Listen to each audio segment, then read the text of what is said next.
온 나라가 진도 앞바다에 침몰한 세월호로 인해서 슬퍼하고 있습니다. 그리고 그 슬픔은 무엇이 원인인가, 누구 때문인가, 누구의 죄인가로 이어지면서 점점 분노와 정죄로 바뀌고 있습니다. 저는 이 세상 누구를 분노하고 정죄하고 싶지는 않습니다. 그러나 세월호에 관계된 여러 기사와 또 그 보여지는 영상들을 보면서 한 가지 우리 자신을 돌아보게 하는 것이 있습니다. 아마 이 사건에서 가장 문제시되는 사람은 그 배의 총책임자인 선장일 겁니다. 물론 선장이라고 하면은 그 배의 최고의 책임자로서 모든 책임을 도의적으로라도 져야 하는 위치이기도 합니다. 그러나 지금 우리가 말하고 있는 것은 이 선장의 모습을 보면 단순히 선장으로서의 도의적인 책임을 묻는 것이 아니라 비상 상황에서의 역할, 그리고 자기의 위치를 망각한 채 수많은 생명을 배와 함께 버리고 나왔던 그 행동에 대해서 말하고 있는 거고, 그 행동은 그 어떤 변명으로도 용서받을 수 없을 겁니다.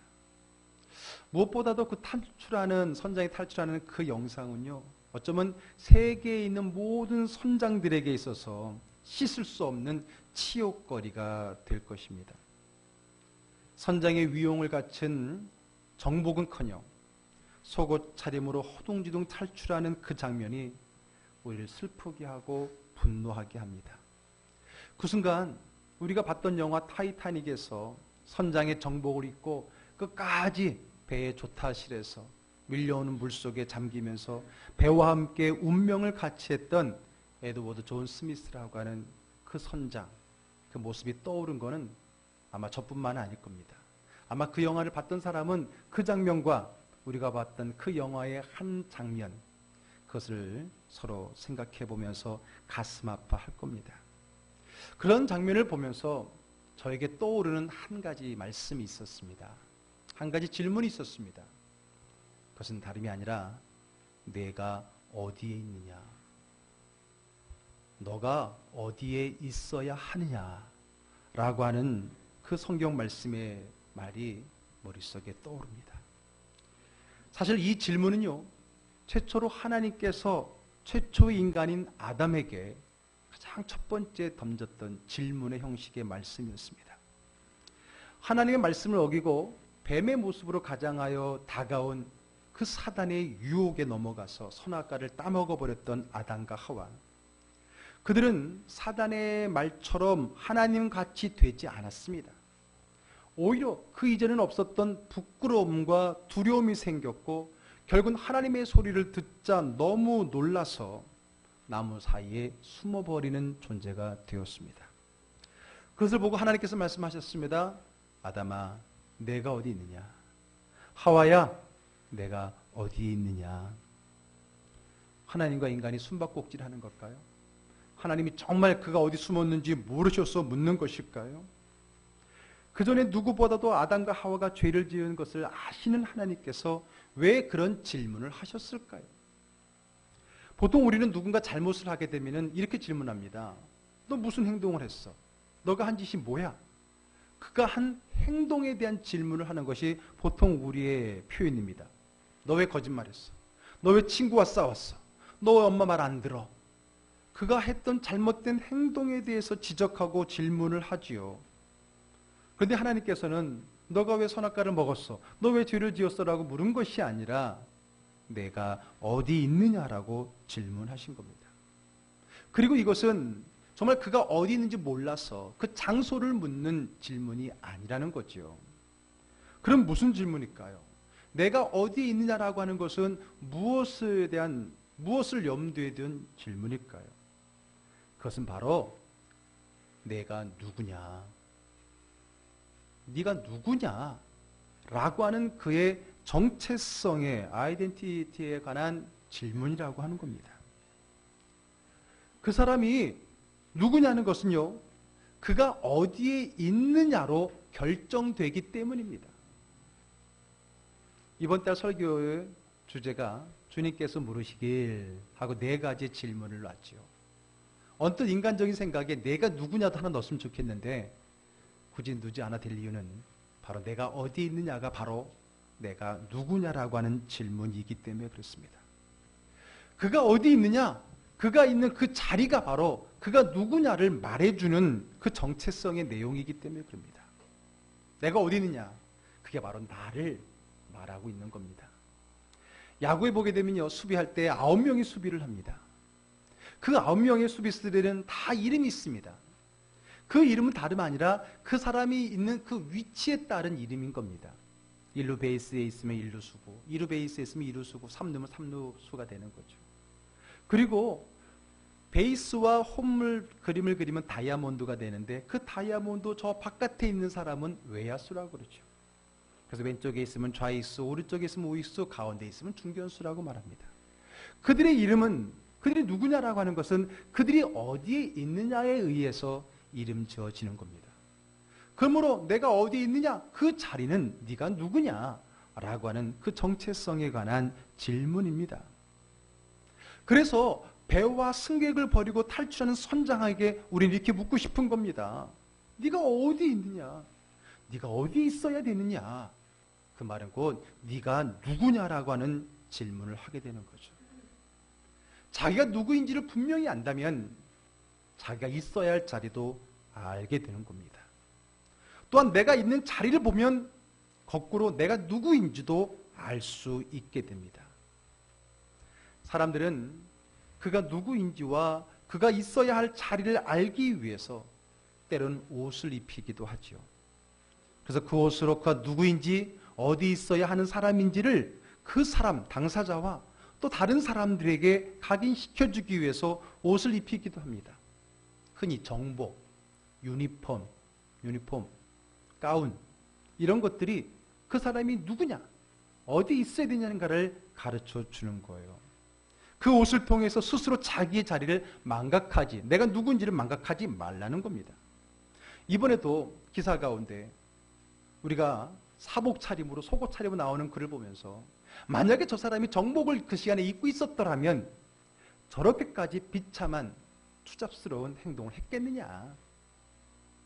그래서 어떤 기사에는 의무적으로 배에 있을 땐 선장은 무조건 정복을 입게 된다는 법을 만들자라는 말까지 나옵니다.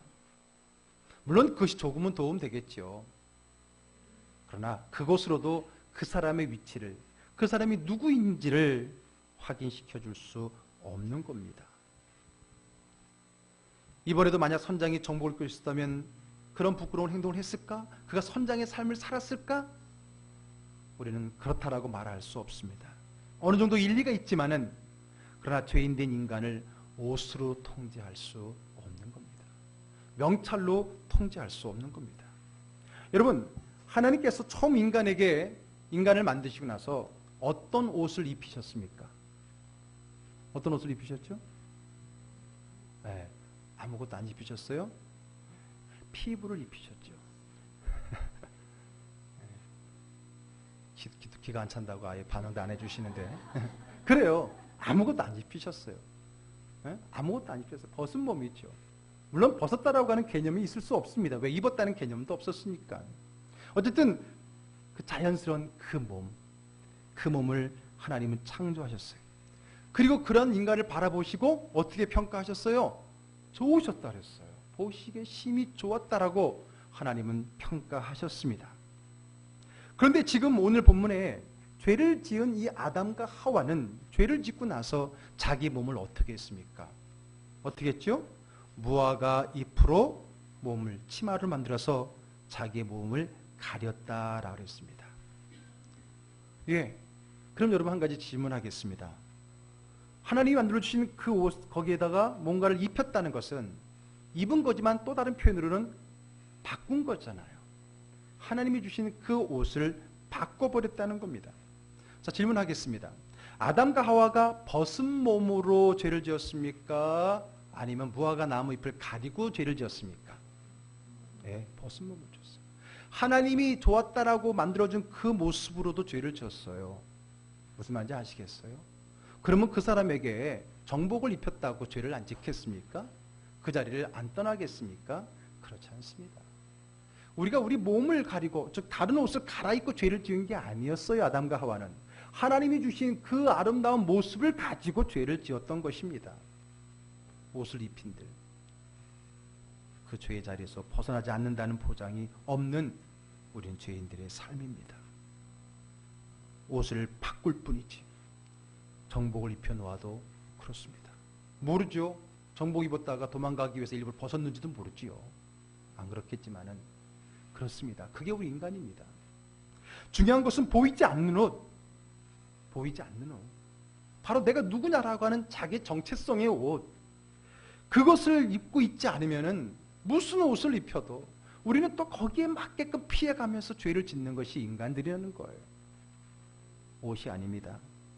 나의 정체성, 내가 누구냐, 내가 어느 자리에 있어야 되냐는 바른 인식이 우리가 그 자리를 지키는 가장 중요한 내용이 됩니다. 5월은 가정의 달이죠. 제가 가능한 한 그 달에 맞는 주제를 가지고 설교 정하니까 이번에도 가정에 뭐가 나오겠다 했더니 아무리 봐도 가정에 관한 것은 보이질 않아요. 주제가 주님 말씀 물으시길이라고 했는데, 그러나 여러분 제목은 그렇더라도 오늘 이 메시지, 이 한 달 동안의 메시지는 바로 이 가정을 향한 메시지화로 될 겁니다. 그 가정을 향한 말씀으로 하게 될 겁니다. 주님의 이 물으심은 우리 가정에 물으시는 물음입니다.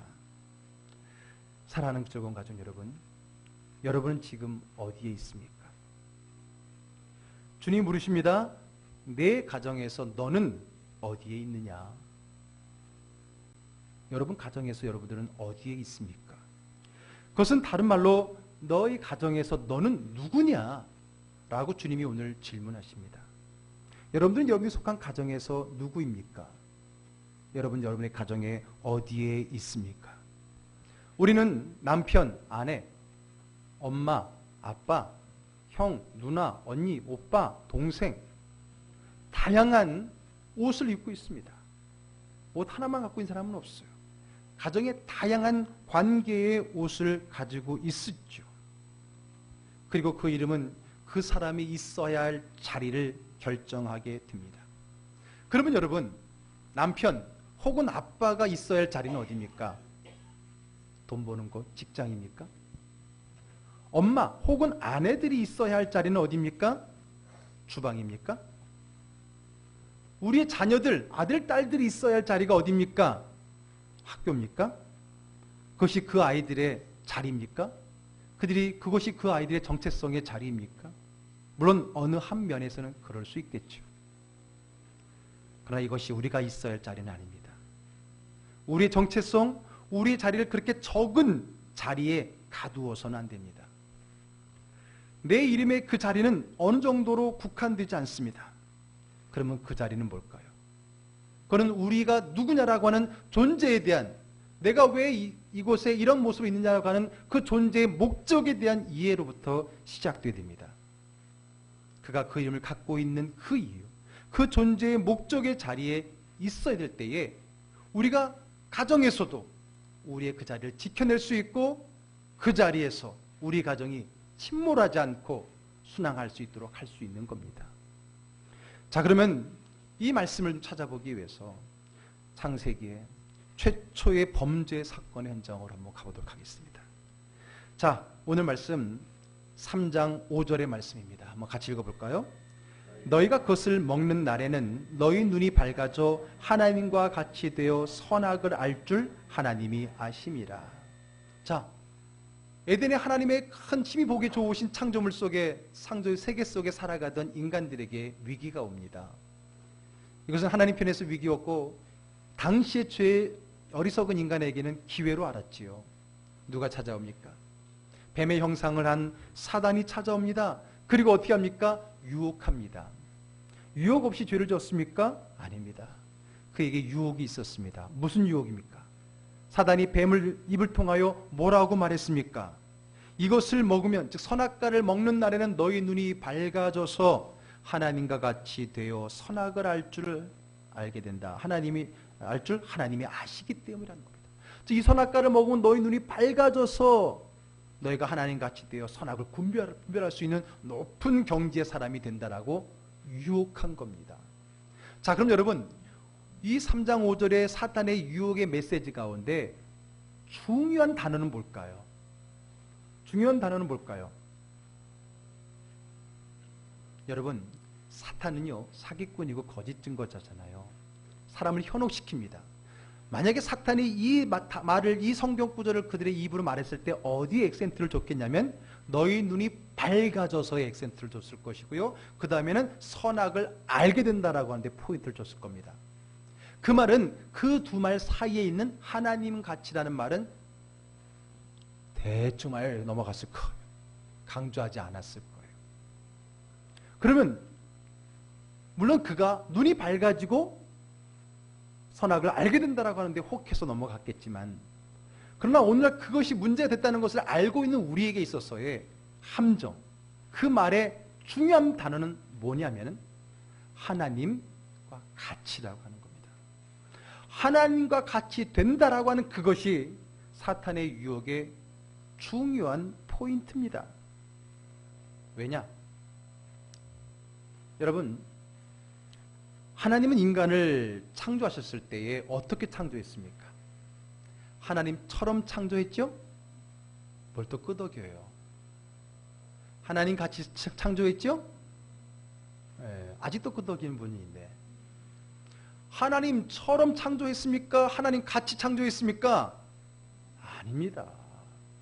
하나님을 닮은 형상대로, 하나님의 모양대로 창조한 거지 하나님처럼, 하나님 같이 창조한 게 아닙니다. 아직도 그게 그거 아닙니까? 라고 하시는 분들 좀 더 깊이 생각해 보세요. 하나님은 인간을 창조하실 때 어떻게 창조하셨는가?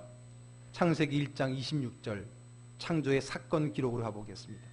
하나님이 이르시되 우리의 형상을 따라 우리의 모양대로 우리가 사람을 만들고, 우리는 하나님이라고 본다면 하나님의 형상을 따라 하나님의 모양대로 만든 것이지 하나님처럼, 우리처럼, 우리와 같이 만들었습니까? 아닙니다. 하나님은 우리를 하나님으로 만든 것이 아닙니다. 하나님을 우리로 인간으로 만드신 거죠.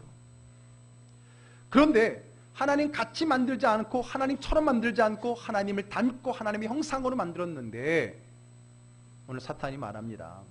하나님 같이 한번 돼보고 싶지 않니? 그 말에 현혹이 됩니다.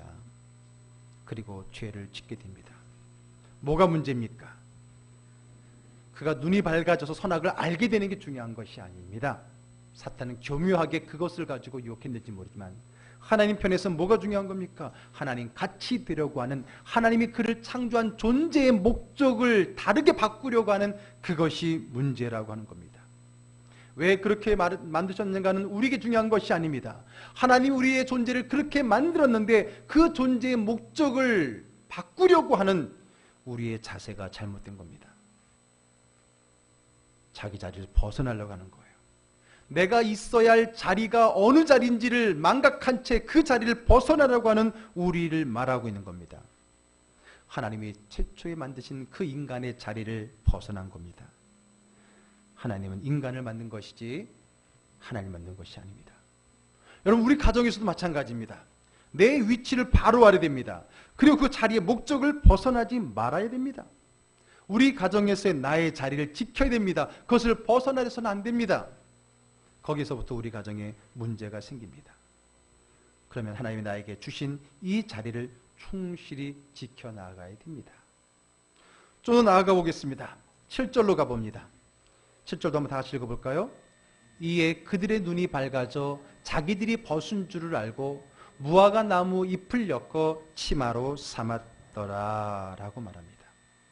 자, 죄를 짓기 전에 그들에게 유혹이 왔다 그랬어요. 하나님 가치라고 하는, 하나님이 정한 그 존재의 가치를 떠나는, 반하는 새로운 생각을 받아들임으로써 죄가 짓게 됐고, 두 번째, 죄를 짓고 난 다음에 그들의 취한 행동입니다. 그들이 그 죄를 짓고 난 다음에 사탄의 말대로 눈이 밝아졌어요. 그렇지요? 아까 5절에도 밝아진다는 말을 했는데 7절에도 눈이 밝아졌대요. 근데 밝아지긴 했는데 어떤 반응이 일어났습니까? 하나님 같이 되었습니까? 아니에요. 자기들이 벗은 줄을 알고 무화과 나무 잎을 엮어서 치마로 삼았다 그랬습니다. 여러분, 눈이 밝아졌다니까 굉장히 긍정적이고 좋은 표현처럼 들리죠.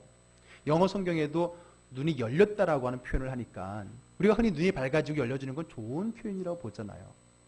그러나 여러분, 모든 게 다 좋은 게 아닙니다. 모든 게 밝고 모든 게 열려지고 모든 게 선명해진다고 다 좋은 것은 아닙니다.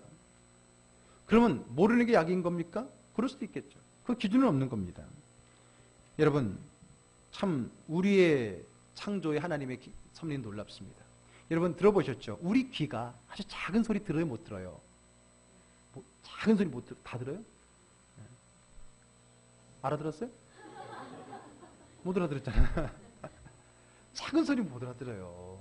근데 여러분 놀라운 건 큰 소리도 못 알아듣는데요. 큰 소리도 못 알아듣는다. 여러분, 작은 소리, 모든 소리를 다 들을 수 있다면 그 사람은 정신병자 됩니다. 아니, 이 세상에서 옆집에서 윗집에서 아랫집에서 하는 얘기 다 들려보세요. 잠잘 수 있습니까? 그래서 도민준이 그러다가 그런 거 아니에요. 네. 웃으시는 분은 본 분이고 안 웃으시는 분은 안 본 분이고. 여러분, 다 들리는 게 귀가 너무 좋고 눈이 너무 좋고 후각이 너무 좋은 게 아니잖아요.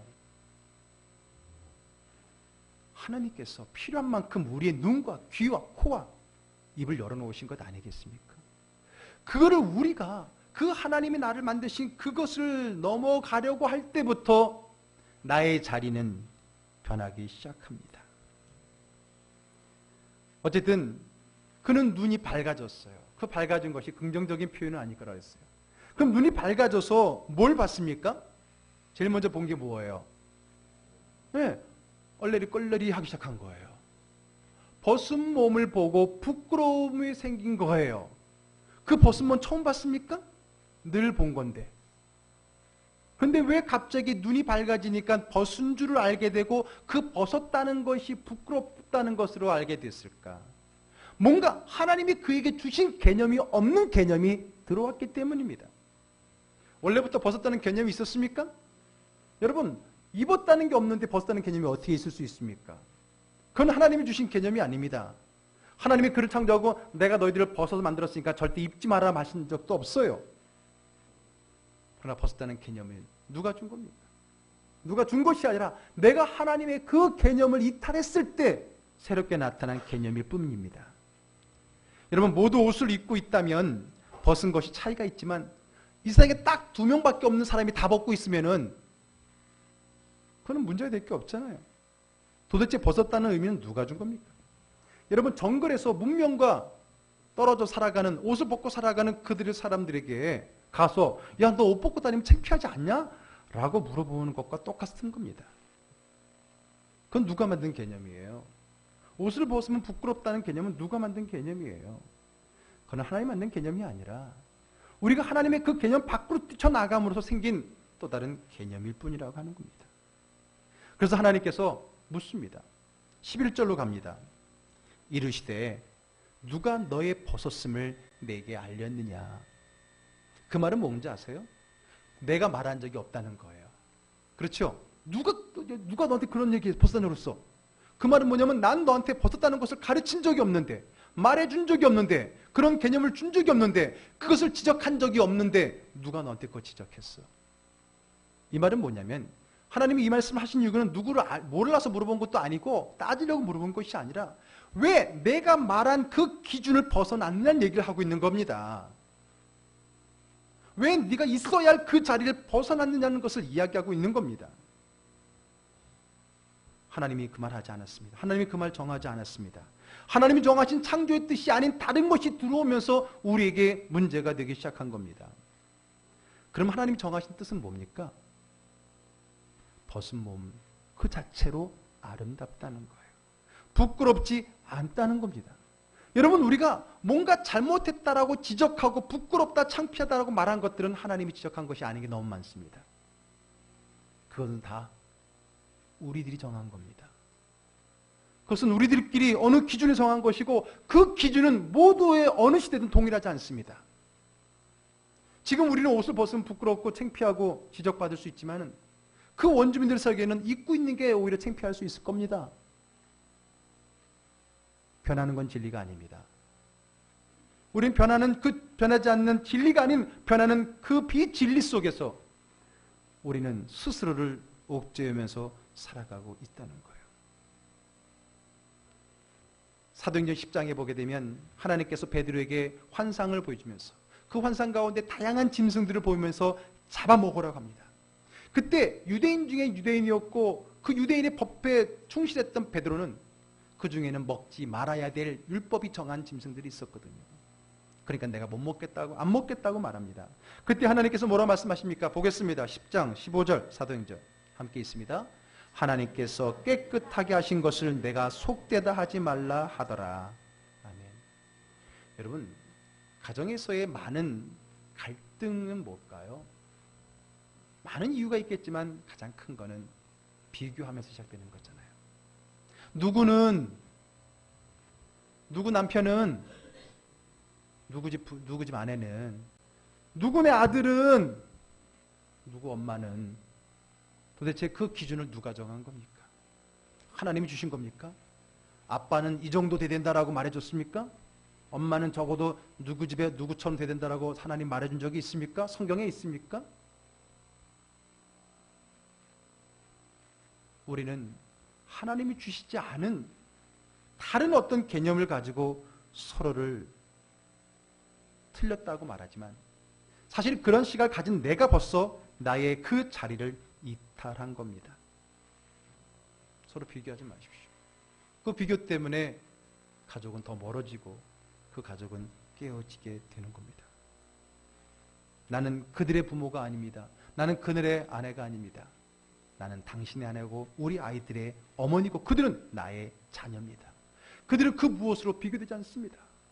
하나님은 벗은 몸 그 자체를 만드셨고 그것을 좋아하셨습니다.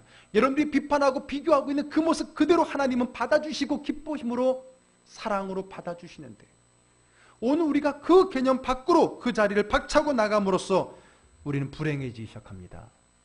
그리고 서로를 불행하게 만듭니다. 세 번째로 10절로 갑니다. 한번 같이 읽어볼까요? 이르되 내가 동산에서 하나님의 소리를 듣고 내가 벗었으므로 두려워하여 숨었나이다 라고 말합니다. 야, 너가 어디냐? 내가 부끄러워서 숨었어요. 그랬더니 하나님이 누가 너한테 벗었음을 내게 알렸느냐? 라고 말하면서 하나님 말씀하실 때 내가 두려워 숨었어요. 그랬어요. 여러분, 제가 이 말씀 묵상하면서 누구의 마음이 느껴진지 아십니까? 하나님의 마음이 느껴졌어요. 지금 자기가 만든 피조물이 자기 생명을 다해 만들었던 피조물이 죄를 지은 것뿐만 아니라 죄를 지을 수도 있다 하시더라도 그 죄를 가지고 숨었다는 게 하나님은 더 가슴 아픈 일일 거라는 것 묵상이 됩니다. 여러분, 제가 아버지 학교를 지난번에 좀 가봤잖아요. 가서 이제 아버지들의 여러 가지의 고충의 이야기를 듣는데 이런 말이 많이 나와요. 있을 법한 이야기죠.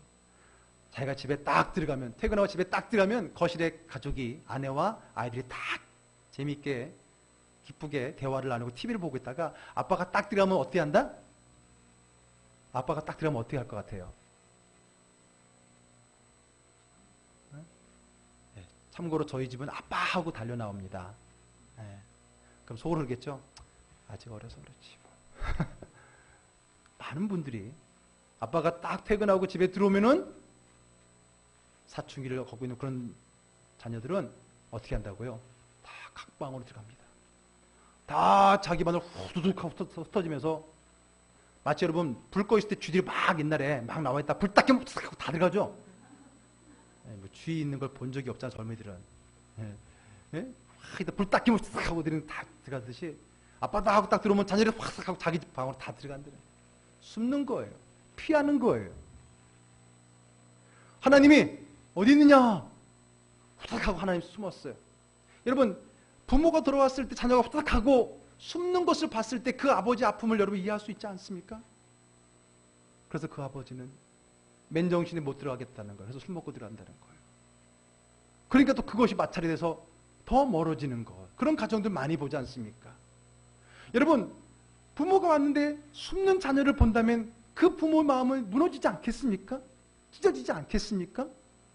우리 아들, 딸들 숨지 말아요. 왜 숨어? 왜 숨어?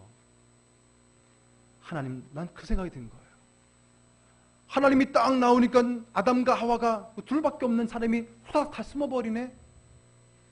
글쎄요, 이런 표현이 맞는지 모르지만 상처 입은 하나님 마음, 얼마나 하나님 마음이 아프셨을까.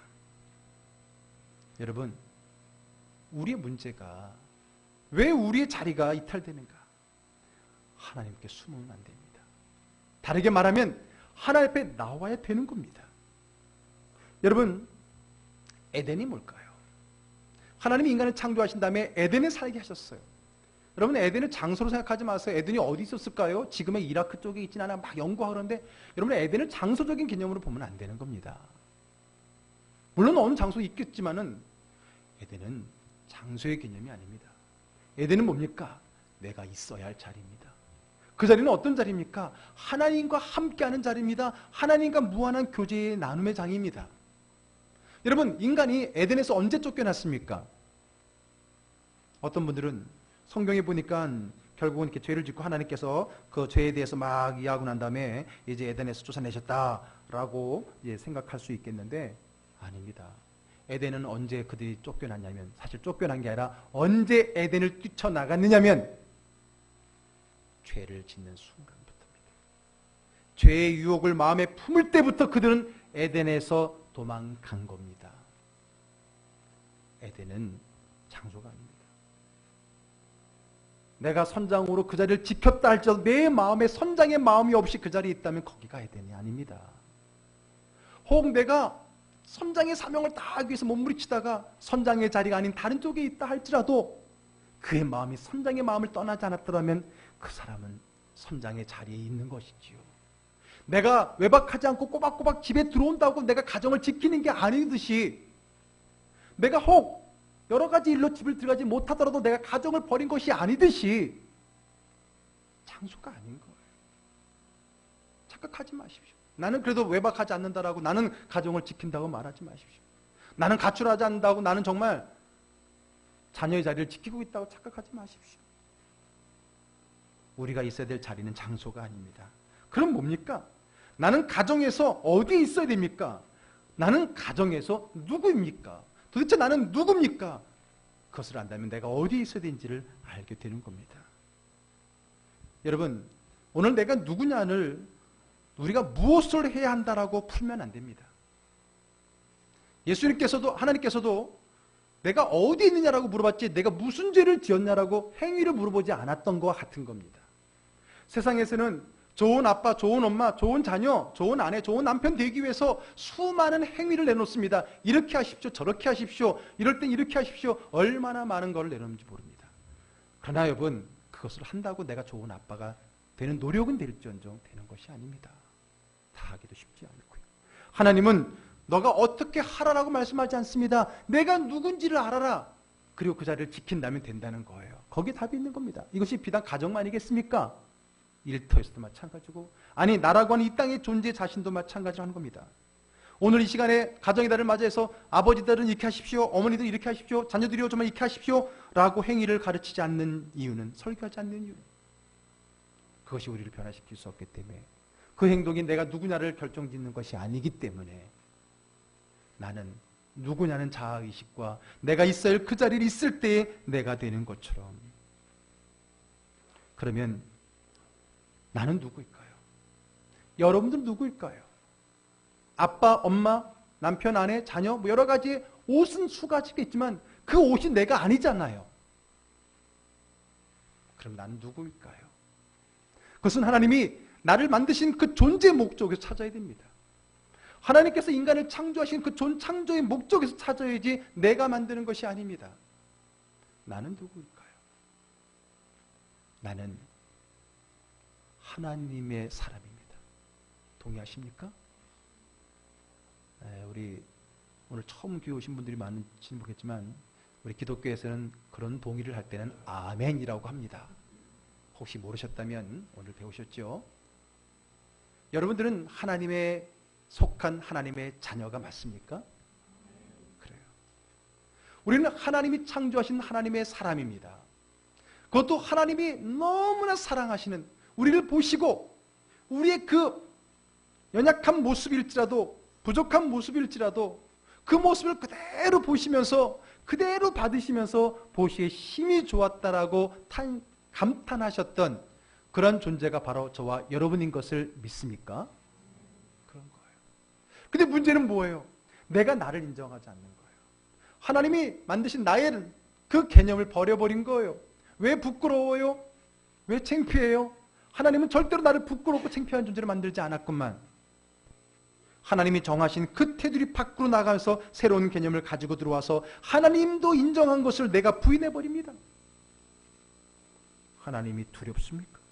하나님이 앞에 창피합니까? 그 개념은 하나님이 주지 않았어요.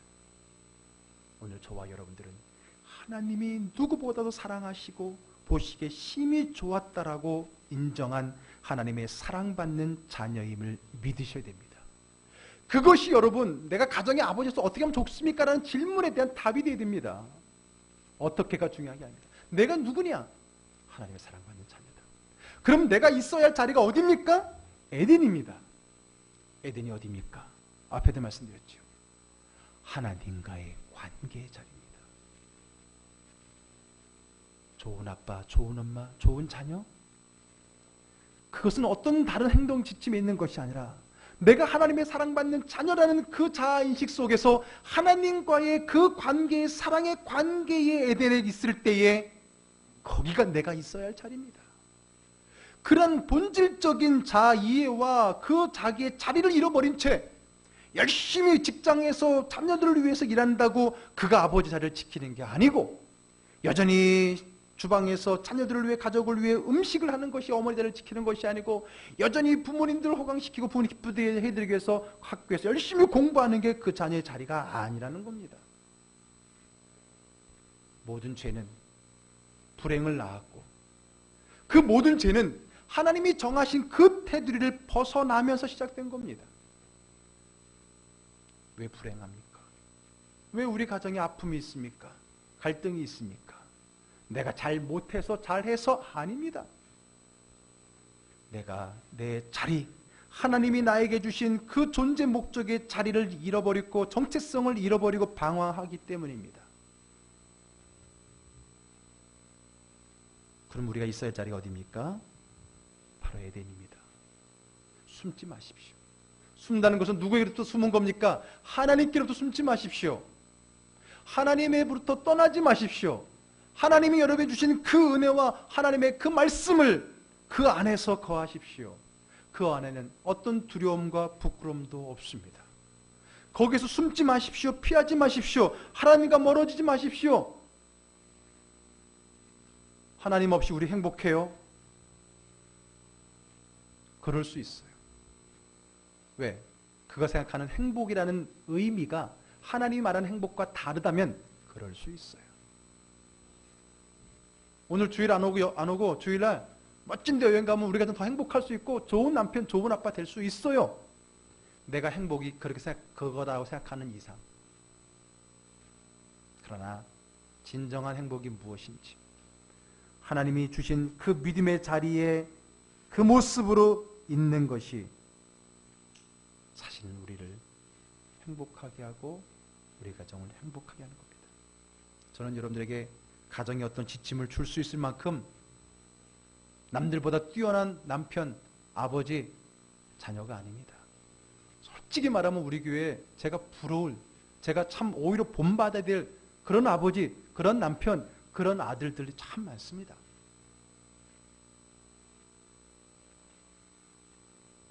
그러나 중요한 것은 그보다 더 중요한 것이 있다는 거예요. 하나님이 여러분들을 만드신 또 그러한 존재들로 여러분들의 가족을 만드셨던 나의 자리를 알고 지킬 줄 알아야 내 가족들의 자리를 인정해주고 그 가치를 인정해줄 수 있는 겁니다. 왜 우리가 많은 가족들에게 하나님이 주지 않은 새로운 비교의 개념을 가져다가 우리 사람들을 병들게 하고 상처를 주고 너는 부족한 사람이라고 하는 것을 각인시켜줍니까? 그럼으로써 우리 가정에 불행이 시작되지 않았습니까? 5월 가정의 달. 우리 한번 주님이 하나님께서 우리에게 주신 그 질문을 따라서 그 질문 속에 주시는 교훈과 그 은혜를 가지고 제일 먼저 우리 가정에게 적용하셔서 여러분들의 가정이 그 어떤 풍랑의 모진 비바람의 풍랑 속에서도 침몰하지 않고, 여러분 자기 자리를 잘 지키면 어떤 풍랑도 이겨낼 수 있지만 자기 자리를 떠나면 잔잔한 물가에서도 그 배는 뒤집어져서 침몰하는 거잖아요. 우리의 삶이 어떤 바다인지는 모르더라도 우리 가정이 모두가 다 서로의 자리를 지키고 그 자리에서 하나님과 관계를 누리고 서로의 자리와 그 자리를 가치를 인정해 주면서 어떤 풍랑의 바다도 능히 순항하며 마지막 하나님이 예비하신 그 영광의 자리에 모두 함께 이룰 수 있는 저와 여러분 그리고 모두의 가정이 되기를 주의 이름으로 축복합니다.